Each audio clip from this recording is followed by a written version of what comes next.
Hi everyone, it's Liam here from Rating the Races. So moving on to day 2 of Cheltenham. We start off with the Ballymore, which the ratings are available for everybody. First race of the day always is. So let's have a look at them. So we can see Hermes has come out our top rated horse, and I know the Irish have been doing well today. I think Hermes is actually still got a massive chance there. His win in the shallow hurdle was very impressive. And I like that they're going here rather than the Albert Bartlett.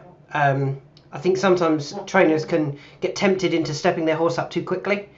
And I'm pleased that they're not doing that with Hermes and going here. I think, you know, his form is really strong. It's the best of the British. I'm saying that, how many aren't British in this race? Mullins, Connell, Elliott. Fergal O'Brien's got the next of the British. Marble Sands, who's 130 on Betfair. Persian Time and Master Chewy. I mean, it's Paul Nicholls versus Ireland in the Ballymore. Now, Gaelic Warrior's got to go up in trip. And with the ground being as it is, that would put me off him slightly. Impair Epas now was very impressive, but didn't set a huge R figure, which, I mean, the likes of Ilete Tom had done, and I know that disappointed. The likes of Facile Vega had done. I think even Marine National had shown enough, you know, was one of the two that we liked, with him and Facile Vega, that suggested that he had a big chance, even based on the R figures. And I just think Impere Pass maybe slightly low on that. And that actually also throws in Good Land as well, who I think has really got to step up on what he's shown so far. Granted, you know, he's gonna go favourite because of Marine National's win today. I don't think he should do. I don't think he's shown enough. He needs to step up. I think Gaelic Warrior will find the trip challenging. I think it's between Impair Epas and Hermes Hélène. And yeah, I just think there's Impair Epas needs to step up as well. I have no issues whatsoever with Hermes Hélène. He's actually drifting to a price that is quite nice, actually. 9 to 2, 5 to 1. I think that's way too big. Obviously, they're all looking at Ireland, which is understandable, because the Irish have been doing really well. But yeah, I think Hermes Hélène is the second big challenger for England. Really big challenger, in my opinion, alongside the likes of John Bon, who ran today and obviously finished second behind El Fabiolo. This, you know, could well be a similar story. The El Fabiolo colours in Pere Pass against Hermes Hélène for Paul Nicholls this time instead of John Bon for Nicky Henderson. But yeah, I'm quite keen on Hermes Hélène, and I'm happy that we are on Hermes Hélène for the Ballymore. The second race on the card is the Brown Advisory over 3 miles, and it's an interesting one that is over 3. I think it's interesting for the likes of Sir Gerhard. I thought he could be running in the Champion Hurdle this year. I thought his jumping wasn't good enough over hurdles to even think about going over fences, and his win last time out still left a little bit to be desired over fences. And I know why they're going up to 3 mile, because to try and give him enough time to sort out his jumping. I just think that trip might prove to be too far for him, and they'll drop him back probably even over hurdles, at Punchestown maybe, or even next season. So who do I like in this race? Well, Jerry Colombe's done nothing wrong, but I'm just worried that his form and the trip might just catch him out a little bit. He shouldn't be as short as he is, I don't believe. What is he? He's 6 to 4, 11 to 8. I think some of that is Ireland. You know, the Irish are getting backed again.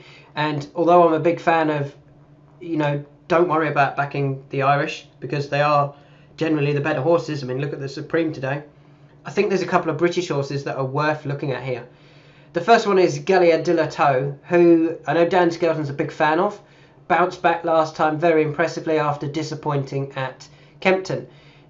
Now, I think she's very good, and in our earlier video for premium members, I highlighted her at 10s, and I think she's got a good chance of going well here. She will like the trip. I think she'll like the ground. And the second one that I really like is Time Hill. we've just seen today. Well, let's have a look at some of the winners. Facel Vega didn't win, obviously. Finished second, had previously won the Champion Bumper. John Bunn finished second after finishing second in the Supreme. The third race, Correct Rambler won again. Oscar Elite ran well. Happy Go Lucky ran well. Fast or Slow finished second, had previously finished second in the Coral Cup.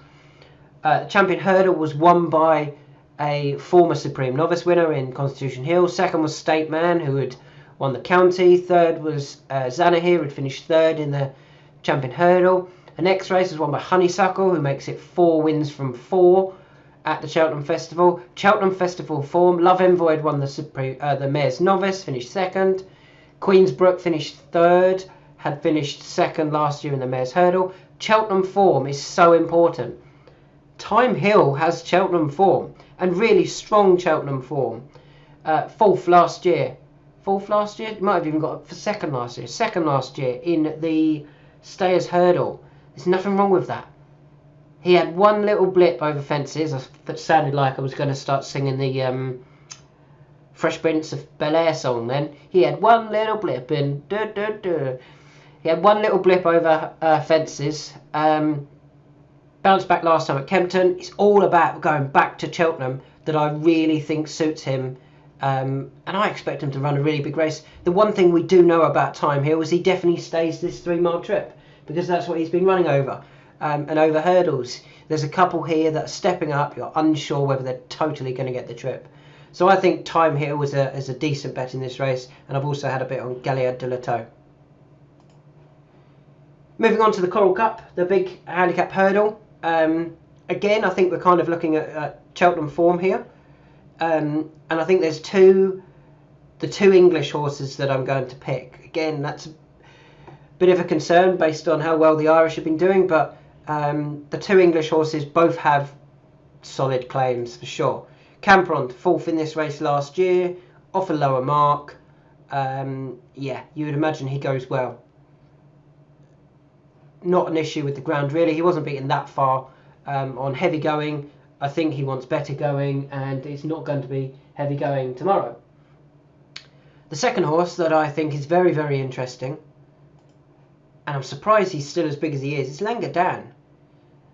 Langadan has probably been trying in maybe 3 or 4 races in the last so many years. He tried in the Imperial Cup, which he won. He tried in the Martin Pipe 2 years ago, when he was second behind Galopin de Champs. He tried at Aintree. No, he then didn't try all season before turning up for the Martin Pipe again, when he got brought down early on. He then tried at Aintree and he won. They're genuinely the only 4 races I think he's been trying in. This has been the long-term plan. They've got Harry on board this time instead of going for the Martin Pipe, where obviously he couldn't ride. And with Harry on board, I think they're only like £4 higher than when winning at Aintree, and only a few pounds higher than when looking like he was one of the best handicapped horses at the Cheltenham Festival when he was brought down in the Martin Pipe last year. There is nothing wrong with that form. There's nothing wrong with his ability. I think he's got plenty of ability. And yeah, he'll be trying tomorrow. So I think he's, of the two there, out of Camprond and Langadan, he would be my number one, Langadan for sure. I've had a look at some of the others, and a couple of them I keep looking at, the likes of Safura and Captain Combi, but I'm just going to stick with Camprond and Langadan.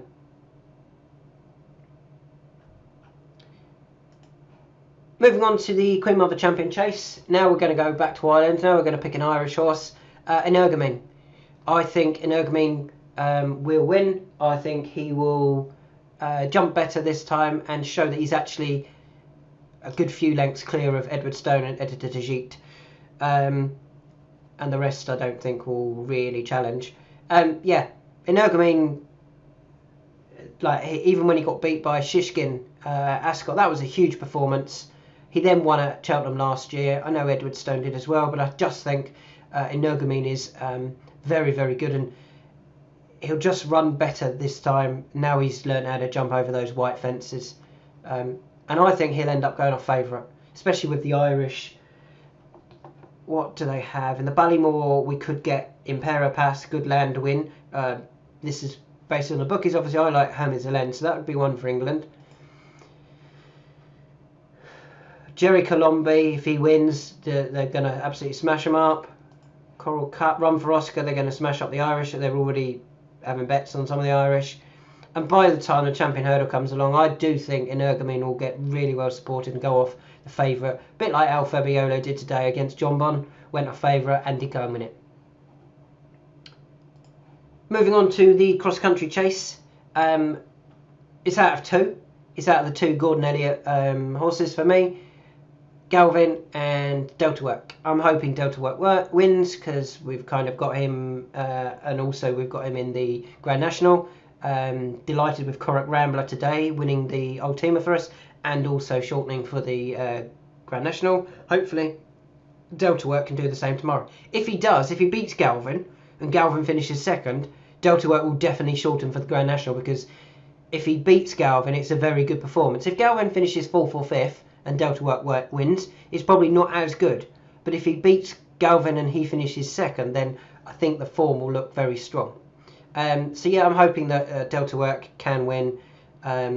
Surely Gordon doesn't want to spoil another one of his own parties. He spoiled his Tiger Roll one last year with Delta Work.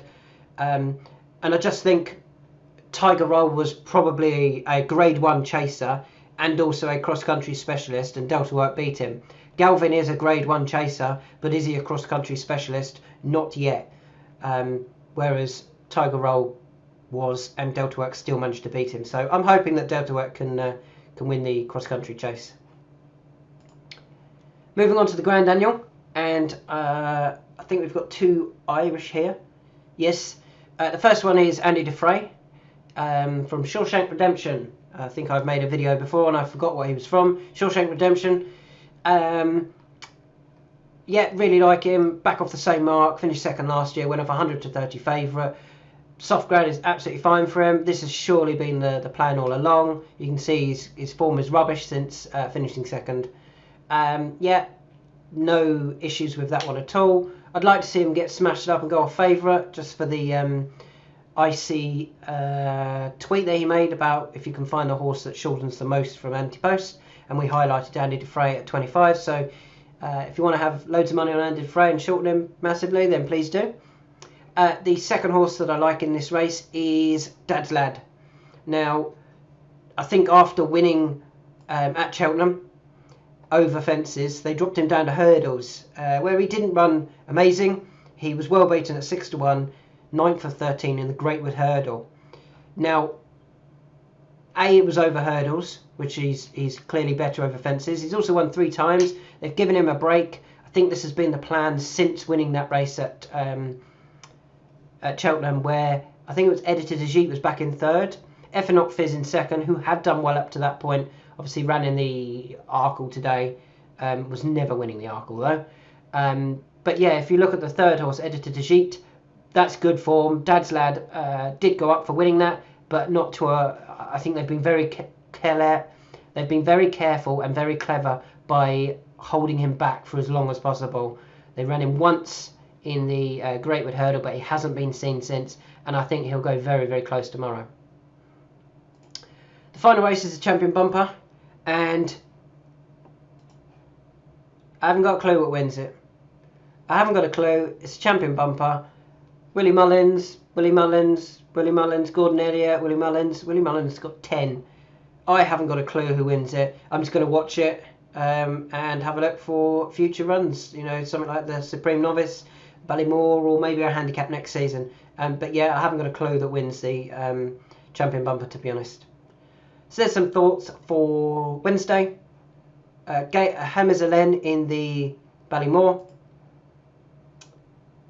Time Hill and Gallia de la Toe in the Brand Advisory. Camprond and Langadan in the Coral Cup. Energumene in the Champion Chase. Delta Work in the Cross Country Chase. Andy Dufresne and Dad's Lad in the Grand Annual, and nothing in the Bumper. Hope you've had some winners today and a great day. Excellent to see Marine Nationale beat Facile Vega, the only two that we were interested in. El Fabiolo got that pace to run out in the Arkle. Good winner there. Correct Rambler, delighted with that one. Both winning there and also with the Grand National in mind. Constitution Hill, he is a superstar. How impressive was that? The only disappointment we've had so far was the Mayor's Hurdle, where Honeysuckle won, but Honeysuckle won it. We don't really care in that sense because Honeysuckle won it, which I was pleased for all connections. We've got a couple more races still to go, and hopefully we can have another winner or two. Thanks for listening, and as always, drop a like on the video if you like it. Any comments, any feedback, always greatly appreciated.